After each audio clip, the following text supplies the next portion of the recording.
Comienza A las Fuentes de la Fe en Tierra Santa, un programa dirigido por el padre Francesco Voltaggio.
Queridos amigos de Radio María, hola a todos, Shalom Lekulechem, Salam Milal Jami'. En el último episodio empezamos a hablar de los milagros, de los primeros milagros de Jesucristo en Galilea.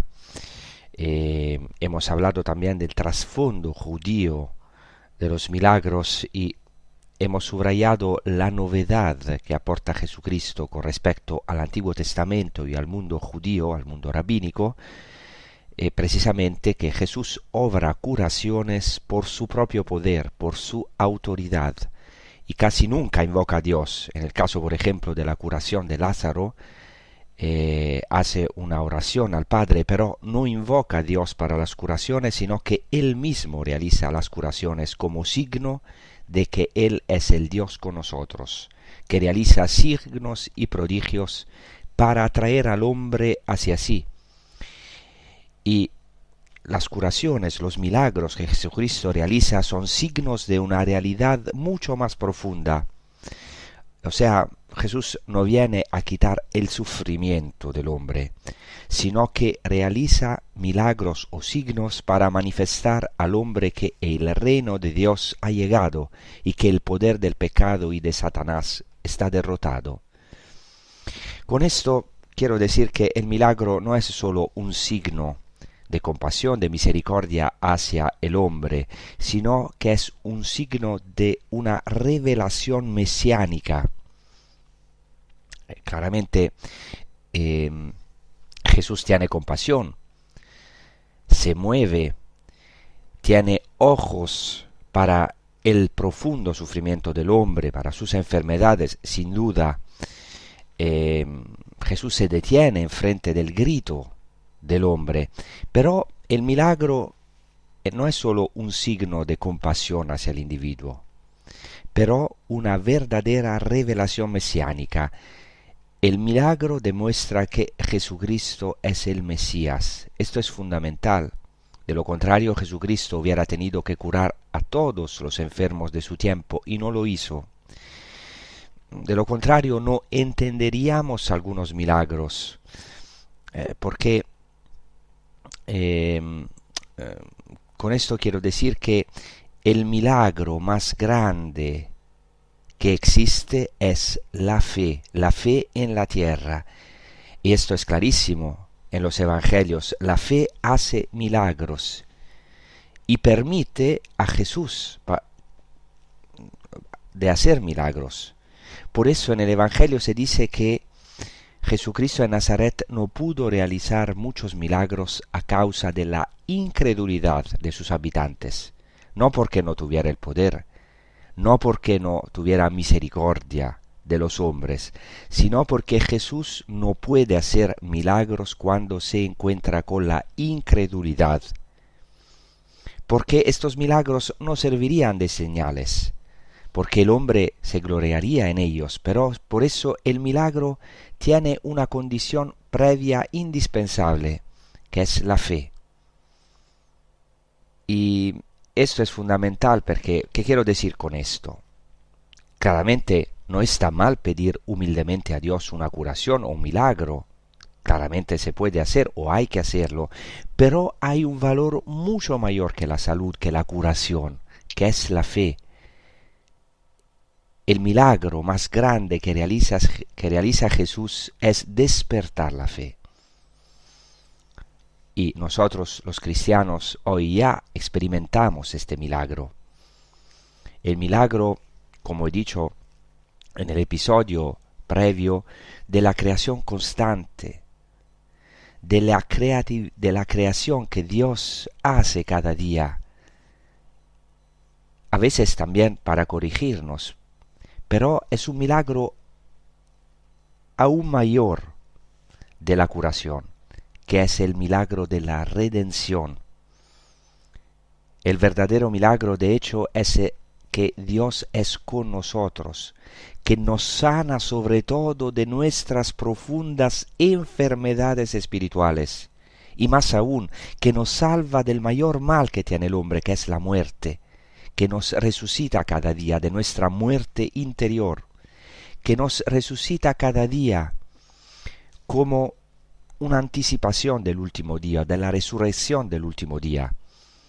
Y esto ya pasó en el sacramento, en el misterio, en la regeneración del bautismo. El bautismo es el verdadero milagro, también claramente la Eucaristía, el milagro de la verdadera multiplicación del pan, que a partir del simple pan se convierte en el santísimo cuerpo de Cristo. Esto se ve claramente si profundizamos, como haremos hoy, en uno de los milagros que aún no he tratado en el capítulo 9 de Mateo, que es la curación de un paralítico. Entonces quiero antes de todo proclamar este evangelio, del evangelio de Mateo, al capítulo 9 desde el versículo 1. Subió Jesús a una barca, cruzó a la otra orilla y fue a su ciudad. En esto le presentaron un paralítico acostado en una camilla. Viendo la fe que tenían, dijo al paralítico: «Ánimo, hijo, tus pecados te son perdonados». Algunos de los escribas se dijeron: «Este blasfema». Jesús, sabiendo lo que pensaban, les dijo: «¿Por qué pensáis mal en vuestros corazones? ¿Qué es más fácil, decir: tus pecados te son perdonados, o decir: levántate y echa a andar? Pues para que veáis que el Hijo del Hombre tiene potestad en la tierra para perdonar pecados». Entonces dice al paralítico: «Ponte en pie, coge tu camilla y vete a tu casa». Se puso en pie y se fue a su casa. Al ver esto, la gente quedó sobrecogida y alababa a Dios, que da a los hombres tal potestad. En este paralítico podemos ver una imagen de cada uno de nosotros. Jesús dice en primer lugar que pasa a la otra orilla, y esto es fundamental. Jesús es el que verdaderamente nos hace pasar de este mundo al mundo celestial, de este mundo al reino de Dios.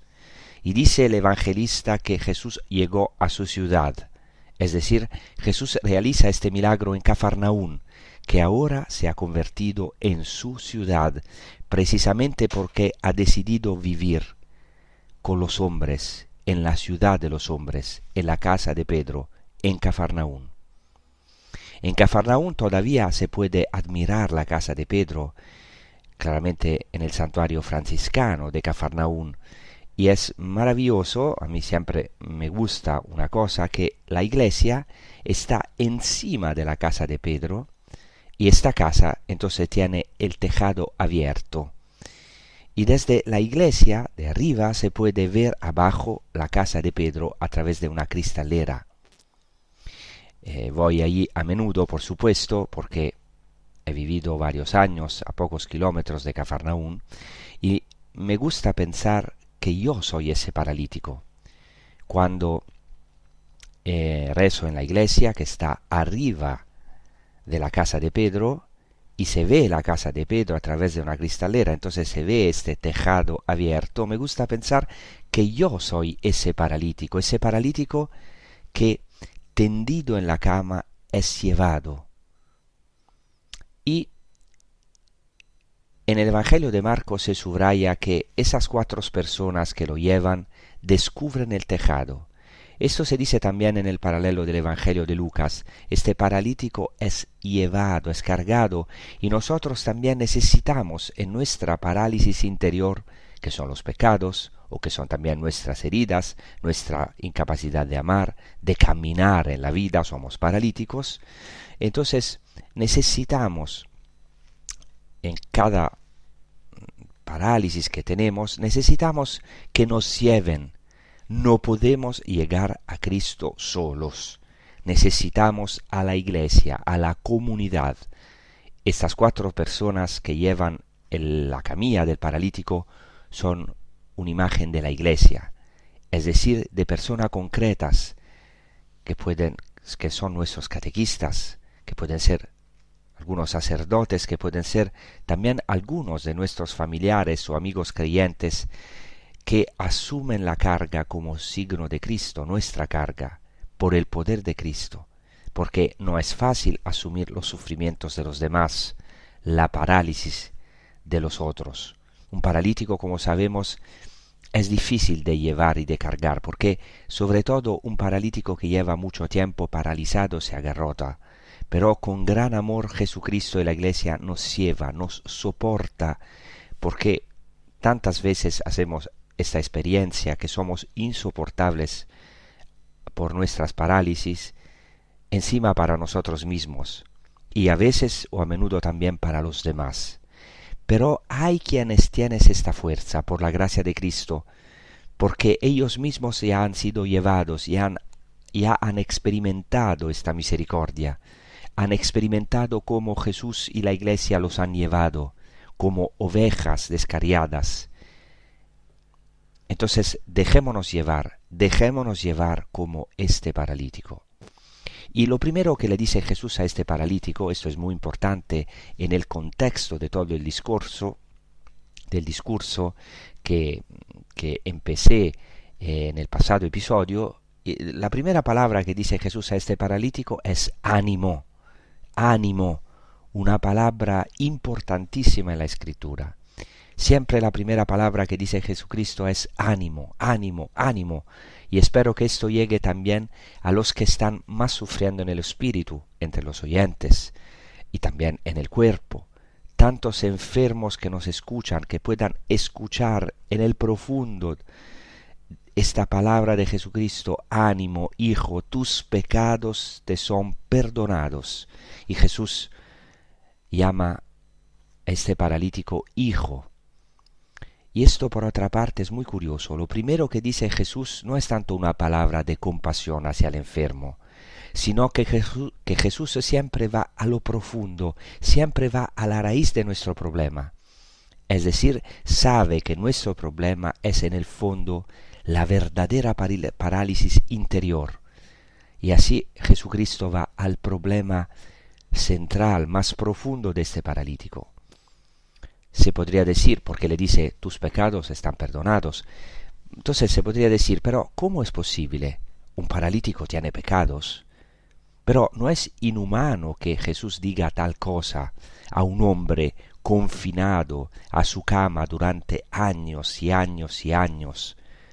Y encima le dice Jesucristo que tiene pecados. ¿Qué pecados puede tener un paralítico? Pero Jesús sabe que la verdadera parálisis de este hombre, al fin y al cabo, no es parálisis del cuerpo, sino que es parálisis del espíritu. Este hombre necesita ser liberado, no solo en el cuerpo, o no tanto en el cuerpo si se quiere, sino sobre todo en el espíritu. Por eso lo primero que le da Jesucristo es el perdón de los pecados. Y dice algo muy interesante junto antes de esta frase, que Jesús, viendo la fe de los que le llevan, no tanto viendo su fe, la fe del paralítico, sino viendo la fe, y esto es de gran consuelo para nosotros, la fe de los que le llevaban. Esto es de gran consuelo para nosotros. O sea, aunque muchas veces tengamos dudas o sintamos a lo mejor que tenemos poca fe o ninguna fe, somos guiados y estamos llamados a dejarnos guiar por los que tienen fe o por la iglesia adulta. Estamos llamados a confiar en esto. Incluso en la Eucaristía decimos, Señor, no mires a nuestros pecados, sino la fe de tu iglesia. Tenemos hermanos que quizás o seguramente tienen más fe que nosotros. Claramente los santos del cielo y también los santos aquí en la tierra, nuestros hermanos cristianos en los que nos podemos apoyar, en los que estamos llamados a apoyarnos. Y viendo su fe, Jesús le dice a este hombre, ánimo hijo, tus pecados te son perdonados. Y en ese momento, como hemos escuchado, algunos murmuraban, pensaban en una blasfemia, porque ciertamente el perdón de los pecados en la tradición judía, o sea, también aquí tengo muchos contactos con varios judíos, entonces, según la tradición judía, en sí mismo Jesús no habría blasfemado, porque este poder de perdonar los pecados está contemplado, ciertamente por el poder de Dios, pero aquí hay algo mucho más fuerte. Sabemos que, en todo caso, según los judíos, el perdón de los pecados se daba en el día de Yom Kippur, en el gran día de la expiación. Pero aquí Jesús, el problema es que toma el lugar de Dios, porque Él es Dios, y manifiesta este poder que será dado a los hombres, el poder de perdonar los pecados, es decir, aquello que verdaderamente paraliza al hombre, aquello que verdaderamente lo esclaviza. Entonces ahora vamos a hacer una primera pausa, rezando con un canto muy importante en la tradición cristiana, que es el de Profundis, desde el profundo a ti grito, Señor. Como este paralítico nosotros también queremos gritar al Señor. El corazón de este salmo es precisamente el perdón de los pecados. Vamos a rezar con este canto.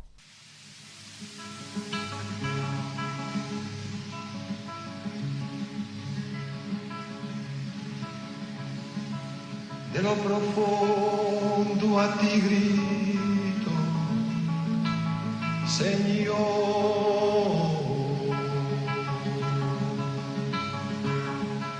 Señor, escucha mi voz.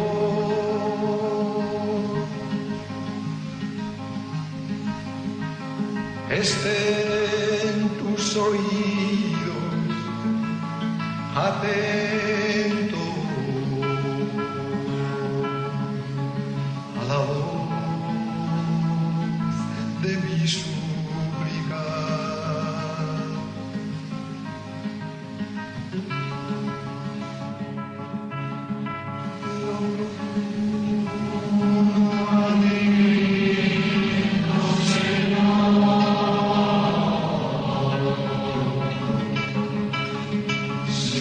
Señor,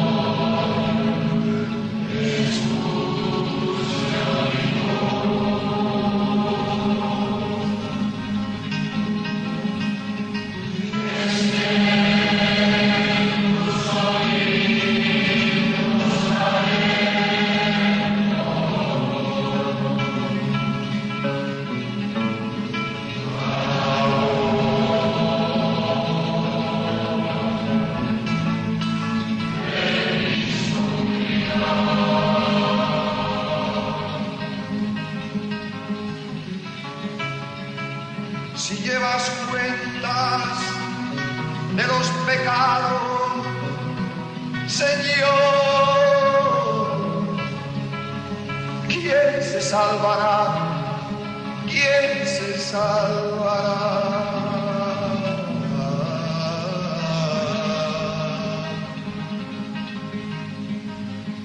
Más cerca de ti está el perdón, solo en ti se encuentra el amor. Más cerca de ti está el perdón, solo en ti se encuentra el amor. Yo espero en el Señor, mi alma espera en tu palabra, mi alma espera al Señor, más que el centinela a la aurora. Israel espera al Señor, más que el centinela espera a la aurora. Porque solo en el Señor está el amor, solo en Él se encuentra el perdón. Porque solo en el Señor está el amor,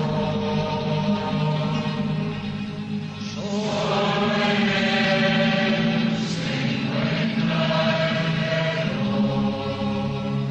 Señor, redime a Israel de todos sus pecados. El Señor redime a Israel de todos sus pecados. Ay, ay, ay, ay, ay,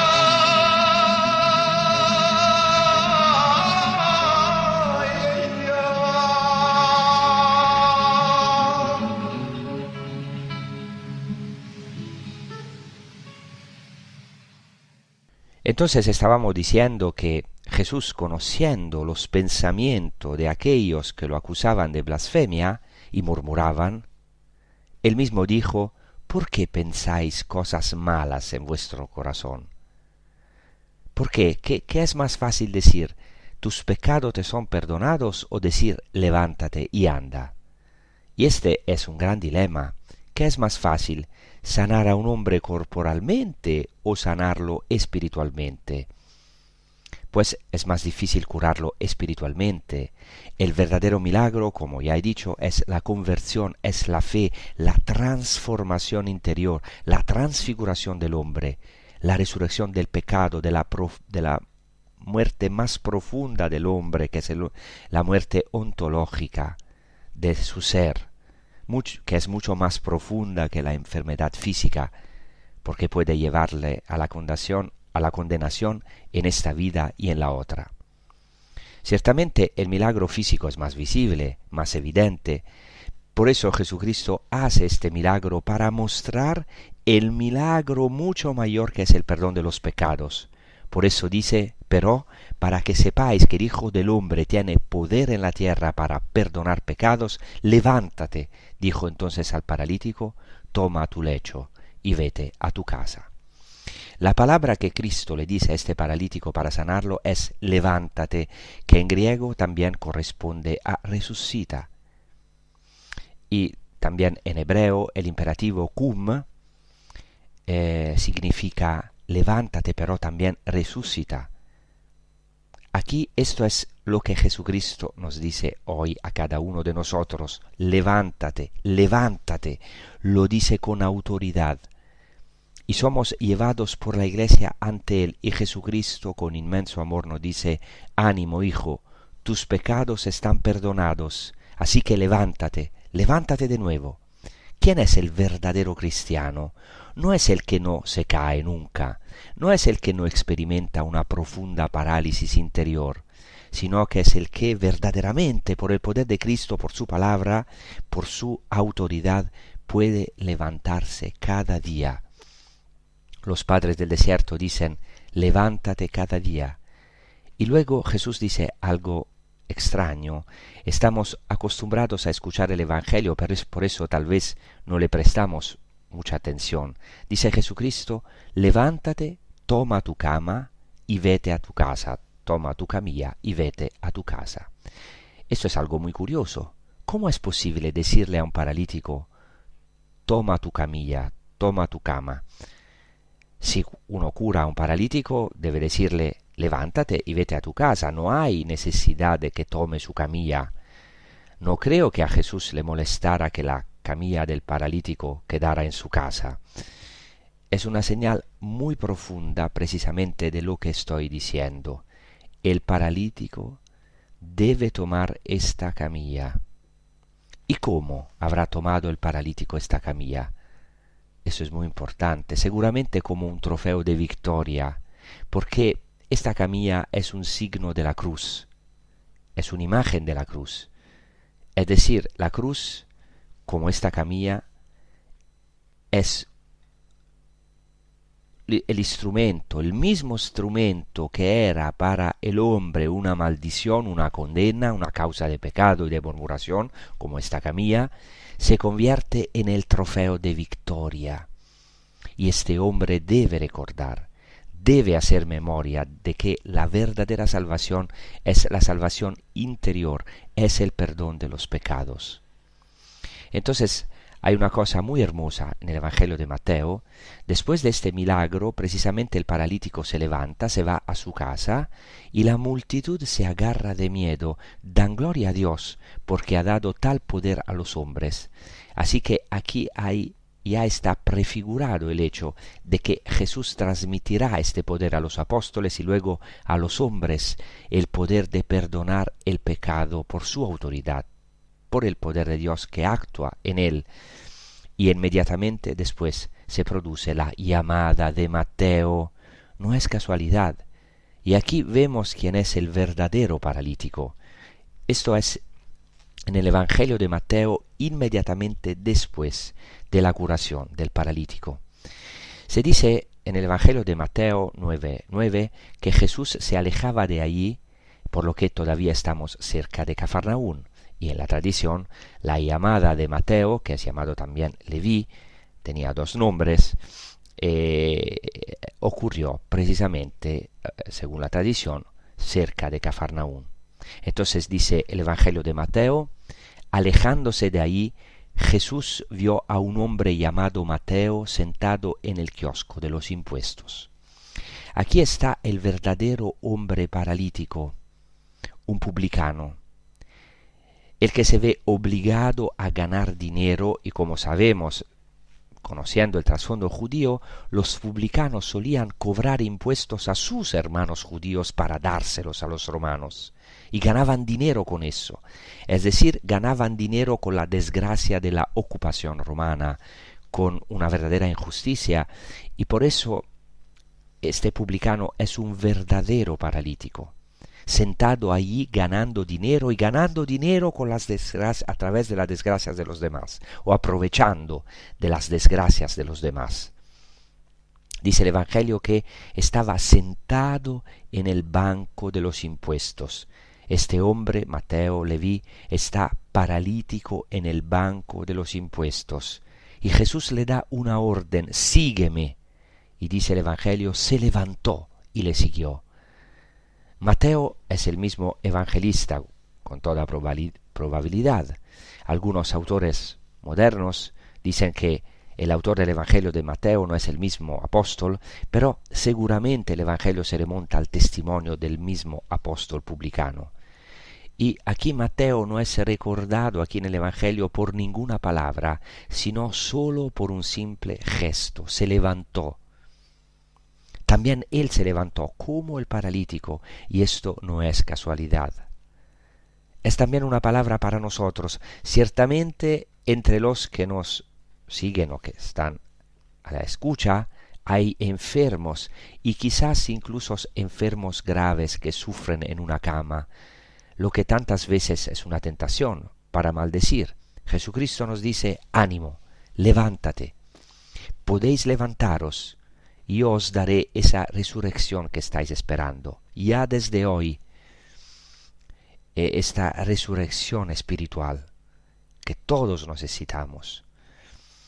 Entonces lo dice a aquellos de entre nosotros, y yo soy quizás el primero, que están tantas veces sentados en el banco de tantas cosas, de sus propios asuntos, de sus propias mezquindades, sentados, y tantas veces no tenemos este ímpetu, no tenemos ese celo, no podemos levantarnos, estamos en nuestras propias cosas, en nuestros asuntos.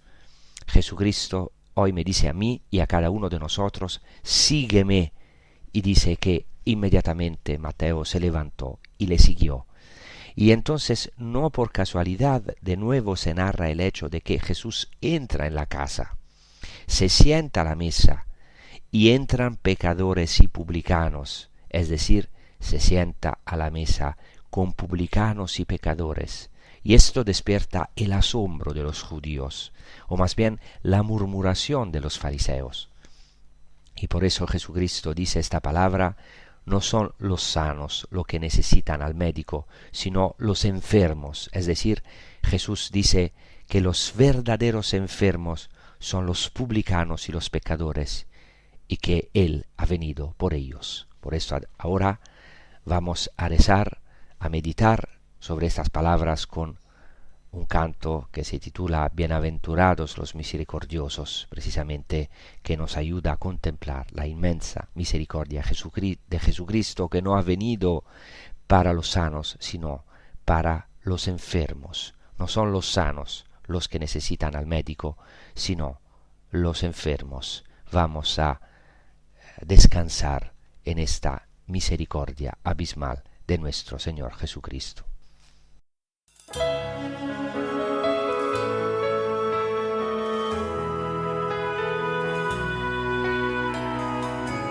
Levanto mis ojos a los montes, ¿quién me ayudará? La ayuda me viene del Señor, por su gran compasión. Aun cuando estamos en el error, nos abraza con su amor, con su sangre nuestro dolor, al fin se sanará. Bienaventurados los misericordiosos, porque ellos alcanzarán misericordia. Bienaventurados los misericordiosos, porque ellos alcanzarán misericordia. Si no perdonamos, ¿quién ganará? ¿Quién puede sostenerse en pie? Si Él nos perdona, nosotros también hagamos como nuestro Dios. Bienaventurados los misericordiosos, porque ellos alcanzarán misericordia. Bienaventurados los misericordiosos, porque ellos alcanzarán misericordia.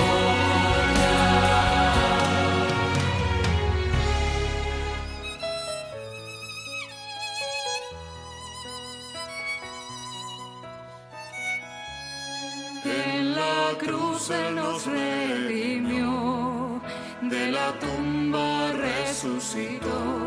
Jesucristo es el Señor, al mundo hay que anunciar. Bienaventurados los misericordiosos, porque ellos alcanzarán misericordia. Bienaventurados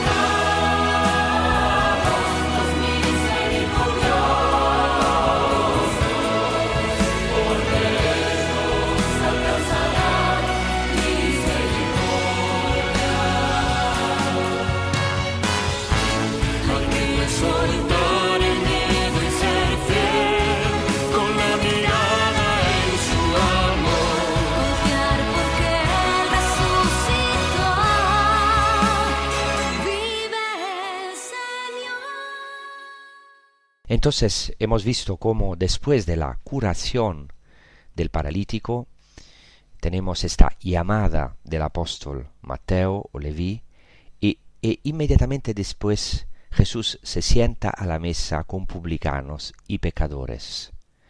Y inmediatamente después Jesús dice una frase maravillosa: id y aprended lo que significa la misericordia.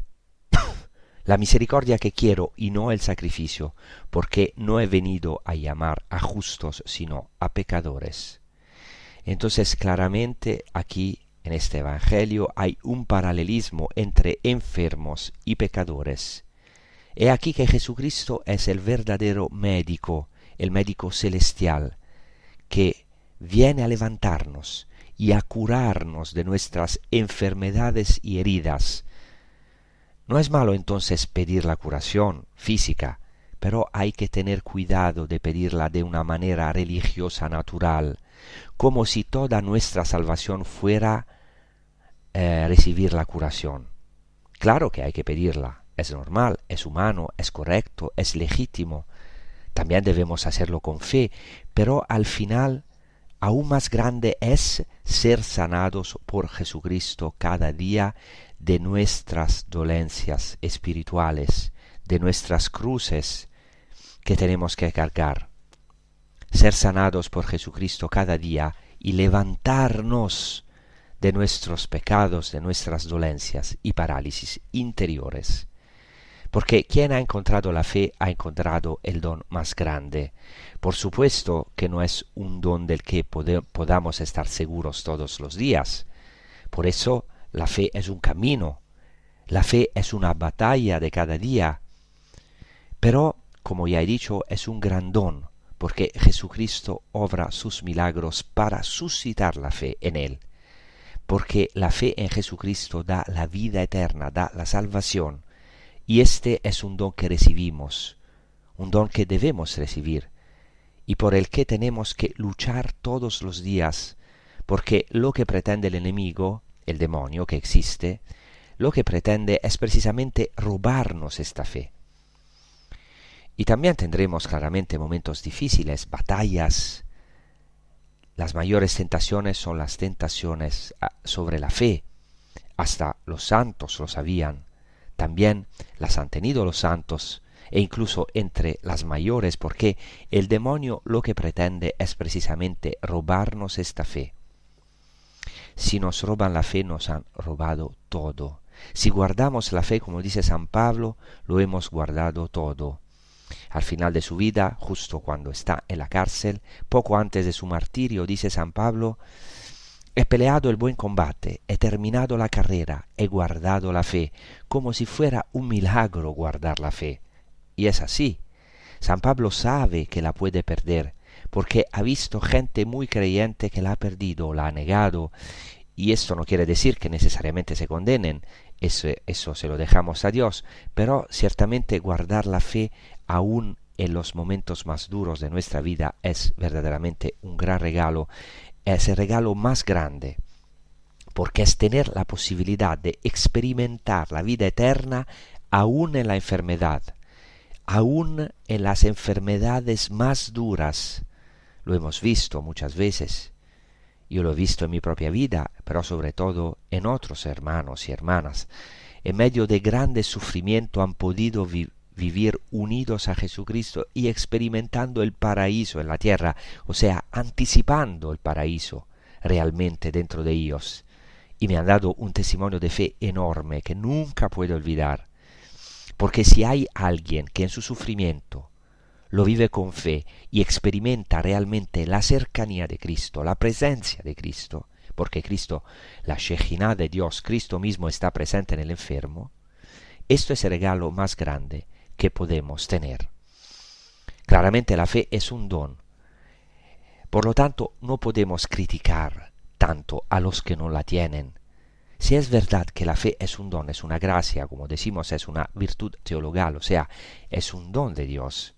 Si creemos de verdad que la fe no es un mérito nuestro, claro que los méritos existen, después de haber recibido la fe como un fruto de la fe, eso sí, las obras son fruto de la fe, y también es importante nuestra adhesión, sin duda, pero la fe primariamente no es un mérito, es un don, y si es un don que hemos recibido, es una gracia, y por lo tanto no podemos exigírsela a alguien, o no podemos entrar en disputas o en juicio contra los que no la tienen o acusarlos, sino que el Señor nos ha llamado a nosotros para iluminar, para ayudar a esta generación, para darle nuestro testimonio. ¿Cómo se puede recibir la fe? De una manera, a través del oído, fides ex audito, como dice San Pablo, es decir, la fe viene de la escucha, de la predicación, del querigma, y a esto estamos llamados, a dar testimonio, aunque quizás la otra persona no lo acepte, pero sobre todo si es una persona amiga, escuchará nuestra experiencia, y esta es una semilla que crecerá después, sabiendo que esa persona ya tiene un camino, un diálogo que Dios hace con ella, aunque no llegue a creer explícitamente, pero al menos recibe la sal, será salada, y después el Señor obra por sus caminos misteriosos, incluso a través de la cruz que Dios ha permitido en la vida de este hermano. Seguramente Dios ha permitido una cruz en su vida, y entonces el Señor tiene un diálogo con esta persona. Seguramente la está ayudando, santificando, dándole una gracia especial si permite un sufrimiento especial en su vida. Entonces no tenemos que tener miedo, no tenemos que callarnos, tenemos que siempre evangelizar, testimoniar nuestra fe. Claramente con delicadeza, con amor, sin imponernos, pero sí con valentía, con parresía, con verdad, pero con misericordia y con dulzura. Damos nuestra experiencia de fe, porque esto ayuda tanto, incluso, esto es mi experiencia, a los no creyentes, escuchar otra visión de la vida, otra dimensión, aunque no crean explícitamente, pero estamos llamados de verdad a esto. Entonces, hemos intentado en este episodio concluir el episodio que hemos empezado la otra vez sobre los primeros milagros de Jesús en Galilea. La otra vez he dicho que Mateo narra 10 milagros, porque claro, cada evangelista subraya algunos signos, algunos milagros de Jesucristo. Son varios milagros como la curación de un leproso, la curación del siervo del centurión, la curación de la suegra de Pedro, el apaciguamiento de la tempestad, la curación de los endemoniados gadarenos y claramente la curación del paralítico y después otros milagros que hemos tratado hoy.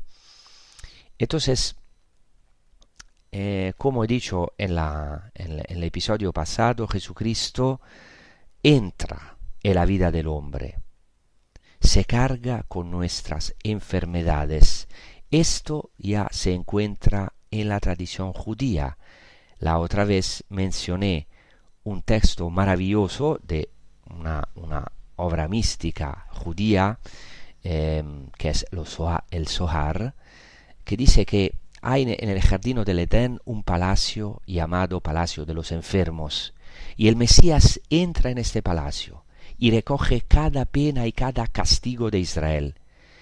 Y todos estos enfermos vienen y descansan sobre él, y él los alivia sobre sí mismo, se alivia todas estas enfermedades sobre sí mismo, y dice, porque no hay nadie capaz de soportar los castigos de Israel por las transgresiones de la Torá, de la ley, como está escrito, él tomó sobre sí nuestras enfermedades. Y eso es de verdad, esto claramente es una cita de Isaías 53, y también el Evangelio de Mateo lo subraya como Jesucristo encarna este servo del Señor de Isaías 53, el Mesías que tenía que soportar, que llevar sobre sí, que cargarse con los pecados, con los castigos de los pecados, con todas nuestras enfermedades. Y entonces es lo que Jesucristo dice a San Juan Bautista: id y contad a Juan lo que oís y veis. Los ciegos recobran la vista, los cojos andan, los leprosos quedan limpios, los sordos oyen, los muertos resucitan, y a los pobres se les anuncia el Evangelio. Y bienaventurado el que no encuentre en mí motivo de escándalo. Y esto estaba profetizado en el Antiguo Testamento. En el libro del profeta Isaías se dice: en aquel día los sordos oirán las palabras del libro, librados de tinieblas y oscuridad, los ojos de los ciegos verán. Entonces se abrirán los ojos de los ciegos y los oídos de los sordos, el cojo saltará como un ciervo. Y esto se realiza en esta curación del paralítico.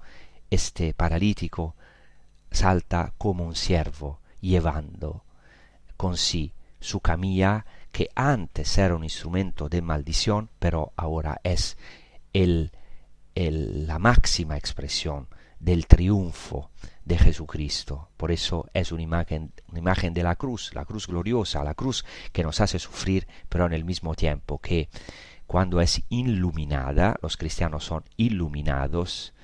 Cuando está iluminada se transforma en un trofeo de victoria para los cristianos, para nosotros.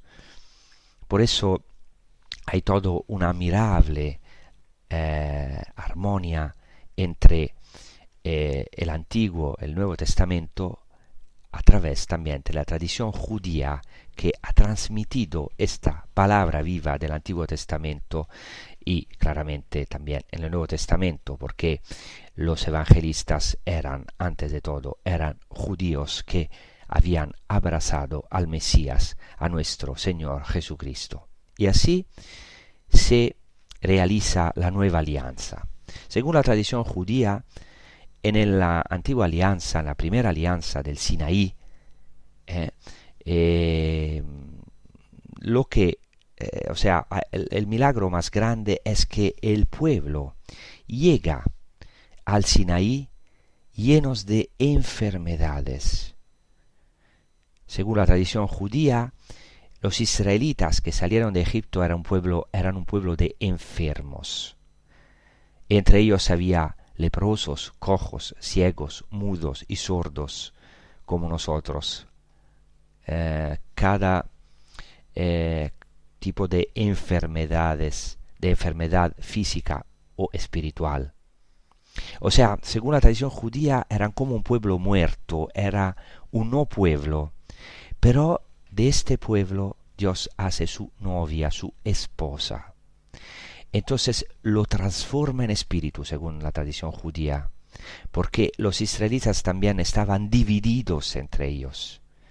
Y pasa un milagro, que gracias al poder de Dios se reconcilian entre ellos, son uno y también están curados y revestidos de túnicas blancas, cándidas.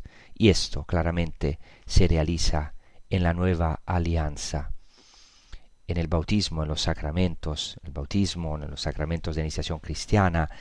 Toda la obra que hace Jesucristo a través de la palabra y de los sacramentos es curarnos y revestirnos de esta túnica blanca. Entonces esto nos da confianza en nuestras enfermedades físicas y espirituales, que el Señor no nos deja a nuestras heridas, sino que a través de sus heridas nos cura de nuestras heridas. Él cargó sobre sí todas nuestras heridas, todas nuestras llagas, para que de verdad podemos tener confianza y no desanimarnos en nuestras enfermedades, sino de verdad dejarnos llevar de la Iglesia, que se abre este tejado, y esto es maravilloso, es un signo que nuestro tejado ha sido abierto de la Iglesia, y la Iglesia nos lleva hacia Jesucristo. Y no solamente esto, el tejado está abierto porque Jesucristo mismo ha bajado del cielo, ha rompido este tejado oscuro que está sobre de nosotros y entrado en nuestra casa como entró en la casa de Pedro. ¡Qué maravilla! Dios mismo es el Dios con nosotros, que entra en el profundo de nuestras casas, de nuestros dramas, cuantas tragedias, dramas y cruces en las casas. Jesucristo quiere abrir este tejado para de verdad acercarnos, entrar en nosotros y transformarnos y decirnos: ánimo, hijo, tus pecados son perdonados, levántate, todavía hay esperanza en tu vida, ánimo. Muchas gracias de vuestra atención. Os deseo una buena prosecución con los programas de Radio María, pidiendo como siempre vuestras oraciones para la paz de Tierra Santa, como dice el Salmo: Shalom Shalom Yerushalayim, pedid la paz para Jerusalén. Muchas gracias y hasta la próxima.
Y así concluye A las fuentes de la fe en Tierra Santa, con el padre Francesco Voltaggio.